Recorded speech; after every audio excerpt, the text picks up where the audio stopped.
a lot of times when we achieve our dream, we haven't really activated or exercised the muscle of dreaming. It's like we only had room for one dream or two dreams or three dreams. And so when we reach one of them or two of them or three of them, suddenly the dreaming activation muscle quits. And I think that if we focused on that and realized, there's no limits. You've gotten great at divine working, but what about divine living? Welcome to the Divine Living Podcast. I'm your host, Gina DeVee. You're not alone in wanting more. And here at the Divine Living Podcast, you can expect to be part of conversations from women like us who unapologetically dream big and are obsessed with manifesting our most fabulous lives. The conversation starts now. Queen, hello, my gorgeous. How are you today? I know that you have such big dreams inside of you. And today's episode featuring my friend Marcia Martin is going to so exquisitely help you manifest your best dreams in the most pleasurable way. So if you do not already know who Marcia Martin is, she is known basically by her colleagues as the Godmother of Transformation. I mean, she is a renowned global speaker. She's an executive and life coach. She empowers individuals and corporate teams to transform their businesses, their relationships, totally open up to all things that are possible for them in their lives.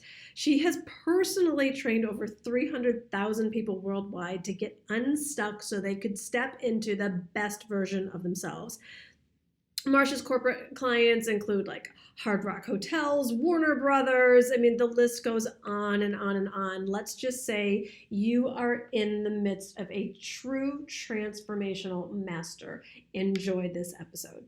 Divine Living Queens, I am so looking forward to this episode today with my dear friend, Marcia Martin. You heard me describe her background and everything that she has done in her life. Well, not that could all fit into one podcast episode, but I'm really excited for this conversation and for you to get to know her yourself now. So Marcia, welcome to the Divine Living Podcast.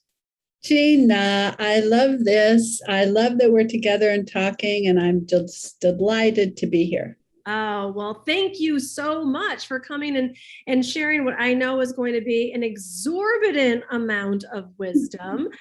I had to dial it on in terms of like, which angle do I go at with Marcia today? And so because there's so much we could talk about, there's so much you have expertise on. I am going to selfishly pick one of my favorite subjects to learn from you on, which is manifesting. Oh, wow. I love that subject. Yes. That's a great subject too. Good. And so let's just kind of set it up with this as the premise. Like pretty much the people that are listening to this podcast have great lives. We have a lot to be grateful for. We've been blessed. We have access to running water and technology and, very likely have a roof over our heads and we have good lives. And yet all of us, especially post-pandemic, but just in general anyways, are craving more. And there's this conversation that we know we're meant for more. And we hear that we create our realities. And then we're kind of like, well, if that's true, like, I did okay, but not awesome in terms of creating my reality and connection with my desires. Like, how come I want so much more than what I've actually created? So if you could give us like a peek behind the veil and take us on a deep dive of is there such a big disconnect from where people desire to be versus where they are? Well, actually, I think another way to look at it is it's not so much a disconnect. If you are coming from a place of abundance, then it isn't a disconnect. It's really a future that you want to create for yourself. So it's always expanding. Consciousness always expands. Actually either expands or contracts. So we want to stay on the expansion road. But I think that when people have a dream, that dream opens up a new future for themselves. And then their capacity to manifest and create the dream into reality is really a technique or a skill set or an understanding of what personal power is. And then a lot of times when we achieve our dream, we haven't really activated or exercised the muscle of dreaming. It's like we only had room for one dream or two dreams or three dreams. And so when we reach one of them or two of them or three of them, suddenly the dreaming activation muscle quits. And I think that if we focused on that and realized, there's no limits, everything is possible. And so there's just even the outer limits of what we don't know is even possible. And so if we reactivate that muscle, then we create new dreams. And I think people get stuck in, they achieve a dream and then they sit there and they have fun in it and they forget the next step is recreate or have a new dream. And instead they kind of get to a place where they're like, again, oh, is this all there is? Mm-hmm. I think that's a part of it too. Interesting. So what does it take to reactivate the dreaming muscles? I think that's a practice that is an ongoing thing that people even forget to do in the first place. But once you know that it's something that it's a muscle that needs to be used. And just like all the muscles in our body, if we don't use them, pretty soon they atrophy or they get soft or they're not strong. And if you don't use and activate and practice, exercise the dreaming muscle, it's the same way there. So it's a kind of a way of life. You get up, you brush your teeth, you do your meditation, you take a walk, you exercise, you do whatever you do that is your daily practice. And one of them needs to be dreaming. And I just wanted to say, I always say to people like, okay, take a piece of paper out and write all the things that you want. And it's so funny because I think people get kind of focused on, well, what is the thing I want? Like there's one thing. Mm-hmm. And so that's not the activation muscle. That's the choosing after you've activated the muscle of dreaming, right? So if you activate the muscle, it's just like, how fast can you think of things that you could create and manifest? And then you have this big list. And what I notice with people is they start writing and they get two or three things and then they go, oh, I'm not sure. I'm not, so they're using the wrong muscle. That muscle that they're using is choose. Whether what I want them to keep activated is, can you dream? Can you create? Can you imagine? And that is a capacity of everlasting, everyday practicing. Let me dream up a new dream today. I love it. So what would you say, or what advice would you give people that feel that they have been actively dreaming? They've got their goal or their dream. They're visualizing, they're emotionalizing, they're doing the auto suggestion, they're taking the action steps, they're working it, and it hasn't come about, or maybe there was a deadline and it didn't come about, and it had this person have the experience of a failed experience.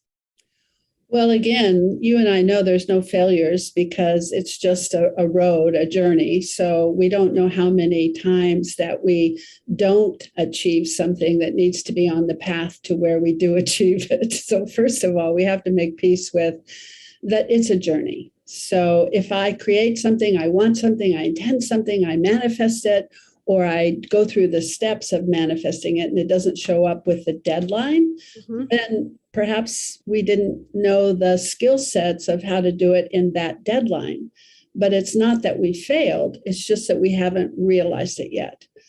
But I do want to say something about one of the things that I think helps people to create new and bigger and more fantastic dreams is what they're focusing on dreaming about. So if we focus on what I want, or what I need, or what I would like, all of those kinds of things centered around ourselves, sometimes those dreams that are possible and bigger don't really come up for us to realize or see.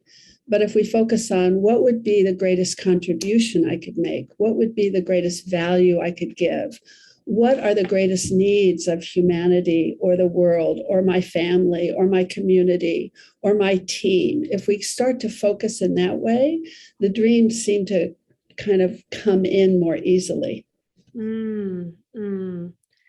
Interesting. I know that times when I've felt like there was a failed launch or a failed something that didn't work out the way I wanted or in the time frame that I wanted,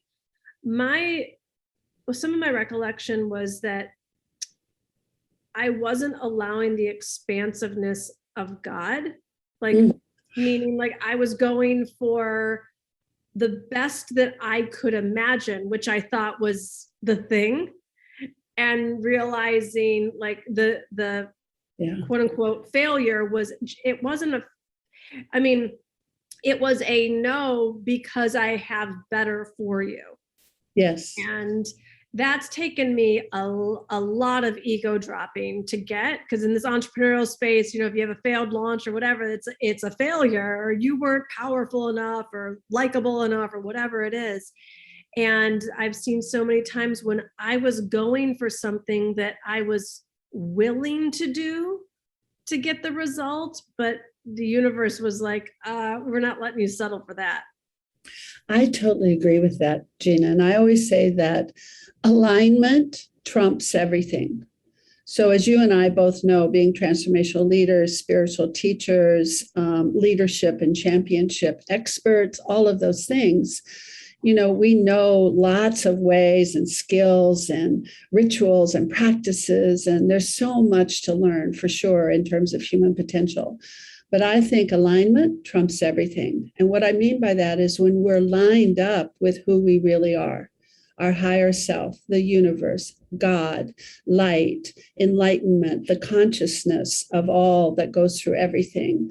And when we're coming from that place and we're an expression of that source, then things flow. And then if we're willing to have it flow, because we need to have an intention for sure, and the intention needs to be not something that we want so much as a thing, but more of a purpose or a service or a contribution or a value that we want to emanate.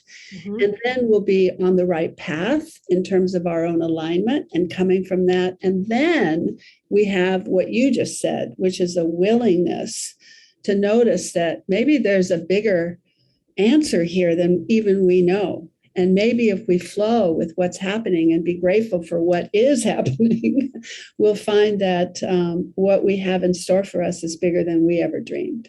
Mm-hmm. What do you mean when you say a value that you want to emanate? Well, a value would be like love or service or honor or dignity or respect or gratitude. Those are all values. Pretty much how we're being. And, I always start with who we're being, what we're being, because that's really the whole source of being able to manifest. Mm-hmm. Is you create it in the being space first before you figure out what you need to have in order to create that, or what you need to do in order to create that. The first step is really, who do you need to be? What do you need to be? It starts in the world of the invisible, not in the world of visible actions or things that you have. Mm-hmm. All right. So let's say someone is clear on a particular desire that they want to manifest. And we've heard a lot about being the vibrational match to that desire, and that only when you're the vibrational match to that desire does it actually manifest. So teach us about this being state to, I guess, be at, would you call it a higher vibration than where you're currently at if you're looking to manifest something you haven't yet manifested? Well, first of all, let's look at a couple of things. So, a vibration really is about you as a being. Like, what's the vibration? We know that light has a vibration. We know that sound has a vibration. We know that we can play the piano and have high notes. That's like a high vibration, or low notes. That's like a low vibration. Same thing with our emotions. There's high frequencies of how we're feeling in terms of what we think in our mind and what the sensations are in our bodies. So we have language, and language are words that describe something. And when you describe an emotion, what you're describing is a feeling in your body. And that feeling in your body actually has a vibration. In fact, you can notice your body kind of goes with the feeling. If you are, say, the word depressed. Depressed is a word that describes a sensation in your body. So emotions live in our body. Mm-hmm. Now, that word and that feeling it describes is a low vibration. Depression is pretty low on the emotional tone scale. So what your body, you can see it. It goes down and feels heavy. And so you can feel the vibration frequency also. So what we want to train ourselves to do, as you well know, I'm speaking to the choir, is to increase the vibrational tone of our sensations in our body, the thoughts in our mind, and then we'll have different words to describe what's going on with us. We'll start thinking of words like joy or happy or enthusiasm or contentment or adventurous or curious. Those are all higher kinds of sensations that we use to describe those words for. And so our actual vibration is higher. Now, what happens is your vibration attracts the like vibration. So events, circumstances, resources, opportunities of that frequency will be attracted to us.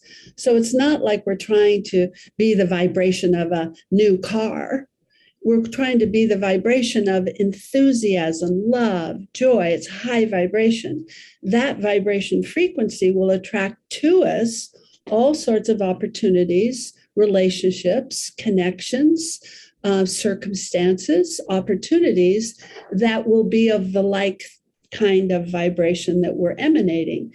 And that will produce those things that we're thinking of. So we don't say, I want this. What vibration do I need to be at to get that? We say, I want to be at this higher vibration frequency and operate there. And then the like-minded, the things that are lined up with that will be attracted to us. Beautiful, beautiful. And for the person who's like, Marcia, I really want to believe this. It just sounds too easy. Like, really, I'm just supposed to like be happy and full of joy and curious and adventurous, and I'm going to manifest my new car? Well, first of all, it's not easy, and no one ever said that it would be. Even Buddha said life is suffering. But it is a journey. And it's kind of like, actually, I like to come in now and say something how I look at the world. Even though I said it's not easy, it's hard or whatever, I don't really look at the world that way, because that's good, bad, agree, disagree, right, wrong. That's a filter that we look through. I look at the world in terms of what is. So what is whatever it is. And you can say, oh, that was easy or hard, but you're really just sharing that in terms of it's a relationship between something else that you did that you considered something else. And so in comparison to that, you're saying easy or hard. But the truth of it is, it's just the way it is. That's not good or bad, easy or hard. It just is that way. So a better metaphor is to consider that what life is like and how it all works is you're on a surfboard and you're surfing the ocean. Now, you don't get to say what's so about the ocean or the river. Stop trying to change the river. Stop trying to change how big the waves are. The waves are however big they are. You know, you're in a boat going down the river, and the river is either lots of rapids, or it's really slow, or there's no wind, or there's rocks in it, or it's shallow. It is the way it is. And then you, as a human being, respond to that and choose the appropriate behavior to get towards or be at the end of where you want to be with your intention.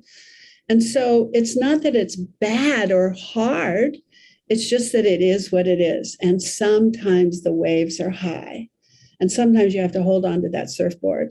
And sometimes you get thrown in and dunked and you have to take on some water. But if you consider that's hard or easy, then the rest of your life is spent trying to resist the hard times and trying to create the easy times rather than just being with whatever it is and holding on as dear as you can and doing the appropriate moves. My little kitty just decided to walk over my. I'll always take animal wisdom coming in. It just is what it is. Cat wanted to participate. So I hope that's a good metaphor for people. Yes, yes, yes. And so I love the overall perspective of kind of relaxing into the journey. That that it is all available, and being in the, consciously choosing the vibration that we're in, and, avoiding to the best that we can navigate those rocks, and, or get better at navigating the larger waves. What I also find, Gina, is people either resist or they flow. So what we resist is the way it is. Think about relationships that or people that we've coached are in. Whenever I coach a married couple or a relationship, even in business, the one person will say, the thing that needs to be changed is the other person. Mm-hmm. And always that person that thinks the other person needs to be changed has the answer for them. They know exactly how they should be and what they should do and how they should change. Except when you think about the way it is you can't change anyone else. You can create space in which they can find an insight for themselves and a choice and an intention within themselves and a resolve to change, and then they'll change. But you can't change them. The only person you can really change is yourself. But it seems like whatever the situation, we say, how does that need to change? How does the circumstance, the river, how does the person, what do they need to do? What does that department need to do better? What does that person need to change and be better at? And we've got our focus on that. And it's really hard, I find difficult, not the first automatic response is to look at ourselves, because we're so focused on, I've got the answer for you. I know what you need to do to be better. And if you would only do that, then I would be better too.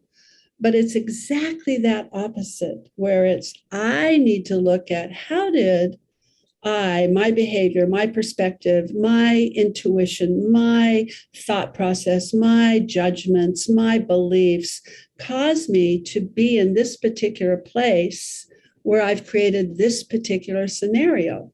And what can I do to change that perspective or change that value or change that understanding or be more open or whatever it is to allow some space here for it to change? And I think if we spend more time kind of training ourselves, looking within, which goes back to the alignment trumps everything, because when you know who you are and you're coming from source and the higher power and your higher self and all that God is and that comes through you as a consciousness and an energy and a power, and you're connected with that personal power and you've harnessed it, then, things seem to flow a lot better. Mm-hmm. Mm-hmm. I was recently working my own program on something, and I realized there was a goal that I was going for that felt heavy. And so as much as I was excited about the goal, I wasn't excited about the journey to the goal.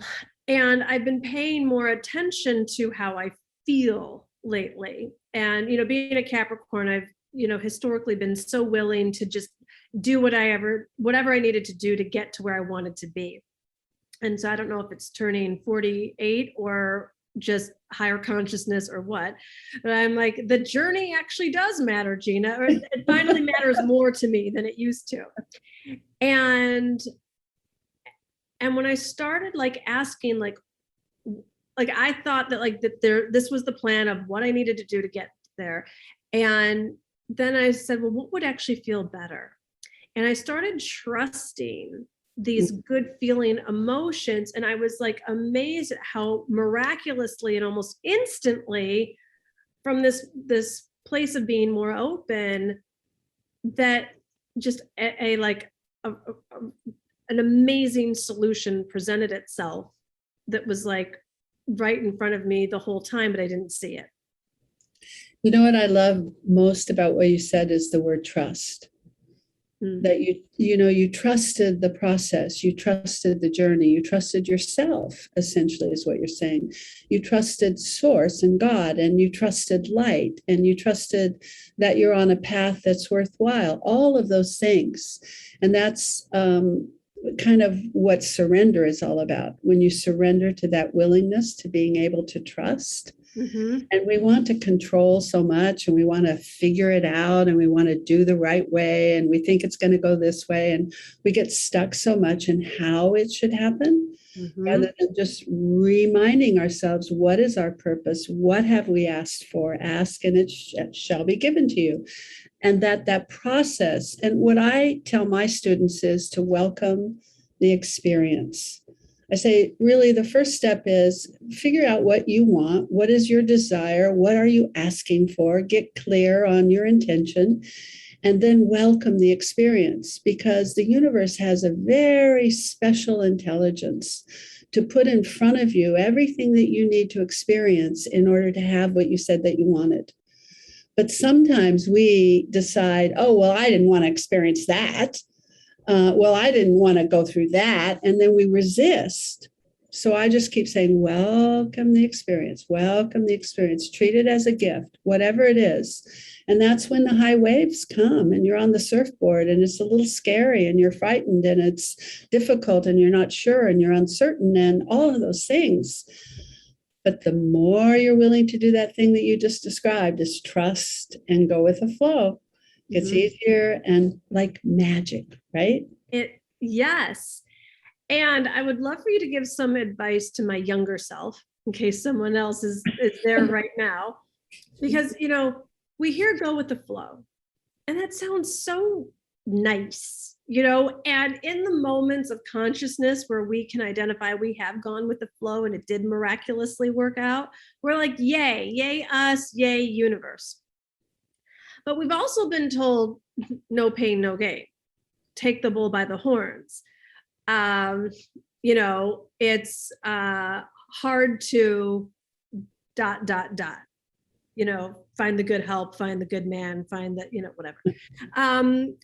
And so for the people that have been programmed so much that it's no pain, no gain, and just do it, what advice do you have for them?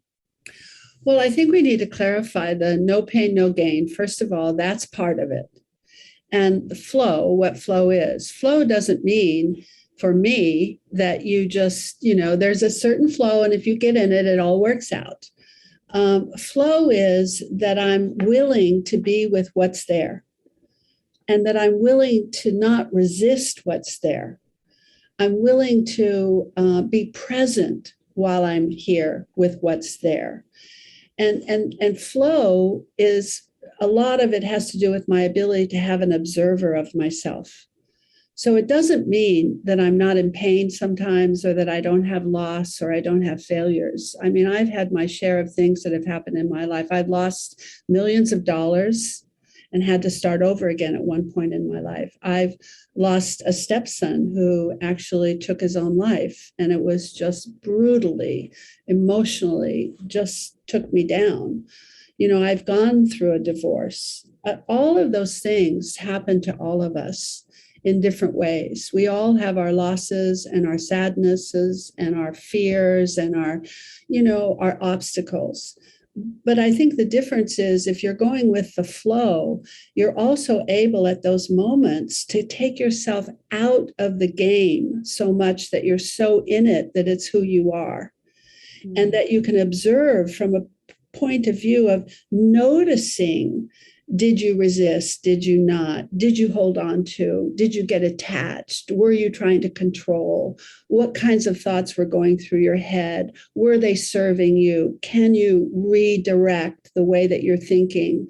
What are you actually taking as an action? Is that action working, or are you just doing it because you believe it's supposed to work? So that observation piece allows that other piece of no pain, no gain, because you're in action. And it's a balance between the two that is the flow for me. Interesting. Yeah, I find that when I'm in those places of flow, it's the experience for the most part changes, and that must be from this observing, like the and kind of conditioning my mind to seek the solution for how it can work out, that like there isn't this notion of punishment and bad and wrong, and that it's really about like, where am I being guided and what am I meant to see? And it's not about, and surrender isn't about giving up on the goal, it's about turning it over into the hands of God. And yes, very good. It's just a much more relaxing way. I think, what does the Course in Miracles say? Like, if when you have certain, I'm totally paraphrasing here, but when you have certainty, you can be relaxed because know that it's coming to you. Yes. And the certainty is not that you are certain of what exactly is going to happen. It's that you're certain that it will happen the way that it should happen for the best use of yourself and the world. Mm-hmm. And I would like to say also about flow is, what else comes into this is time. Say more. Well, most of us have this idea that, well, if I'm in the flow, then I should have this by this time. And I'm here longer than you. Now I'm older. I'm in the last quarter of my life. And so I have a different perspective on what I was going through when I was going through it, and what I was thinking about where I was going and where I find myself to be right now. And I find myself to be in the most amazing place of joy and fulfillment. And there are many things that I want to create still in terms of things I want to have. So it's not like I have everything I ever wanted, but in terms of my inner peace and who I am and my certainty of myself and my knowing that I've been on the right path, those things have really come to fruition for me. And as I look back at my life, I can look back to when I was a teenager, and I can see how, oh my God, I thought it was a loss or a failure. And I can see actually how I needed that lesson, or that was the right door I opened in order to be where I am. And that flow is what I'm talking about. It's a bigger sense of, we're all here and we're all expanding. We all have a destiny. We all have a purpose. There's a unique reason we're on this earth. And that's how I look at life and where I come from, and that God has a destiny for me and a purpose for me. And it needs to be nurtured. It needs to be blossomed. It needs to be trained. It needs to be disciplined. It needs to be loved. It needs to be all of those things, that kind of what we do with children before it can be expressed fully. And that flow is what's so miraculous, is that you end up and pretty soon you stop resisting and you say, okay, I'm just going to go with the flow because it's not going to go there anyway. Right.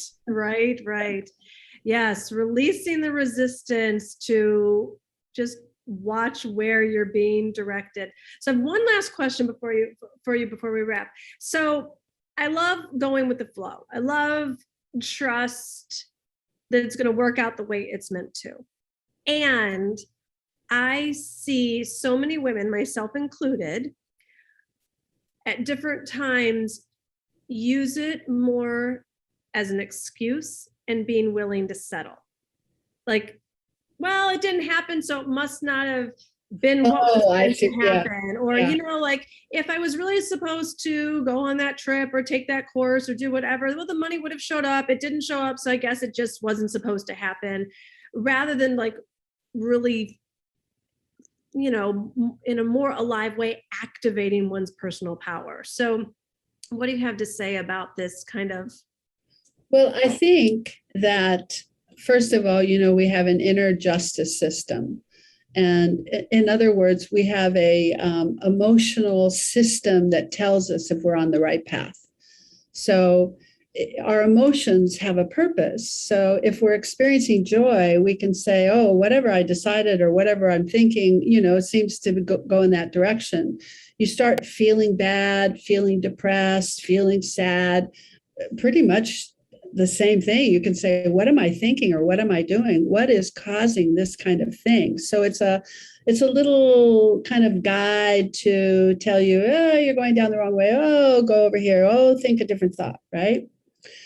So I think in terms of what you just said, it's like the process that we have to tell us if we're on the right path is the thing that showed up when the other thing didn't more expansive.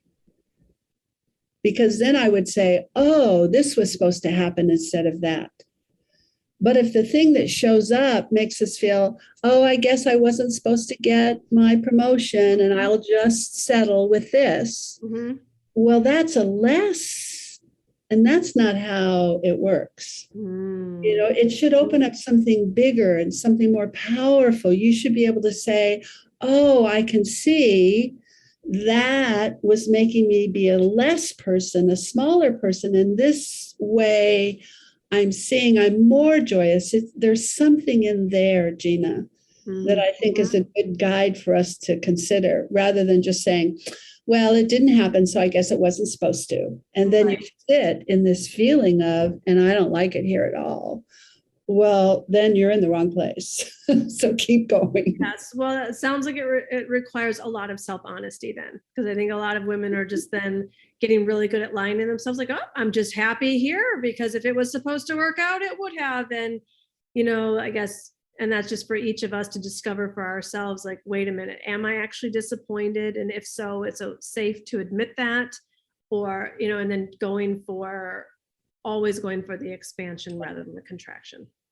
I'd like to just say one thing before we wrap, which is I think that it's a human being kind of thing to get stuck. Because we have this idea, we live in this fantasy world that when we get to there, wherever there is, it's all going to be perfect. Mm-hmm. When we get to there, it's going to be all easy. But when we get to there, it's time we get to be on vacation. And there is no there like that. That is a fantasy. That's not how it works. When you live in the mountains like I did for years and years in Aspen, you know that when you get to the top of the mountain, what's on the other side of the mountain is another mountain. And there's no there where it all is, okay, now we get to go to the beach and it's all vacation. You're either growing or you're dying. You're either expanding or you're contracting. And that goes on until the end. And if you start to contract and you say, okay, I'm here, I made it, it's over, that's the beginning of dying. A lot of people retire, and they have statistics that show that a lot of people that retire that don't get a higher purpose within a couple of years, they check out. Mm-hmm. There's something about that human beings need to keep growing. Mm-hmm. Mm-hmm. Yes.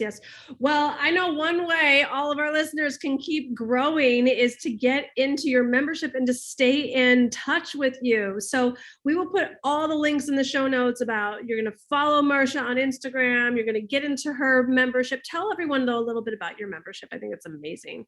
Oh, I have this membership online digital library of assets and resources of my workshops and seminars and podcasts and interviews. And people can join the membership for $10 a month. and they have access to all of my workshops and seminars as we're uploading them. And usually those seminars and workshops, as you know, a 3-day workshop, I would usually charge around $2,000 for anybody to take it in person. And I've been getting raves of emails about people saying, this is so great. And they feel like I'm rewiring their brain and discovering all sorts of things. So that's what it is. It's kind of like an online HBO kind of on-demand Marcia. Yes.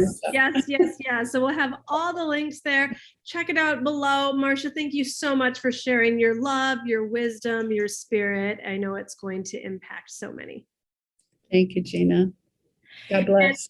God bless you, and lots of love, queens. Take a screenshot of this episode and tag both Marcia and I on Instagram. We'd love to hear what your biggest takeaways are from this amazing conversation, and go manifest your dreams. Go do it from that flow state, my loves. Until next time, bye-bye. All right, queen, did you love this episode and know someone who would love it too? I would love for you to leave a review on iTunes and share this podcast over Instagram. Tag me at Gina DeVee. And thank you for queens supporting queens and for your continued support.